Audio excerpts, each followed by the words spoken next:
കൈലാഷ് പറഞ്ഞതെല്ലാം നുണയാണെന്ന് പറ. അല്ല, കൈലാഷ് സാർ പറഞ്ഞതൊക്കെ സത്യമാണ്. എനിക്ക് വേറൊരു പെൺകുട്ടി ഇഷ്ടമാണ്.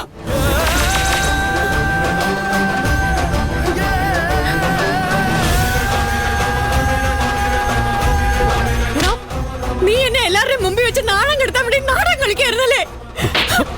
ശോഭേ, വേണ്ട, ചേട്ടനും പറയാനുള്ളതെല്ലാം പറഞ്ഞു കഴിഞ്ഞാലോ. ഇത് ഞാനും എന്റെ മോനും തമ്മിലുള്ള പ്രശ്നം, ആരും ഇടപെടരുത്. അച്ഛന് കൊടുത്ത വാക്കിന് നിനക്ക് ഒരു വിലയില്ലല്ലേ?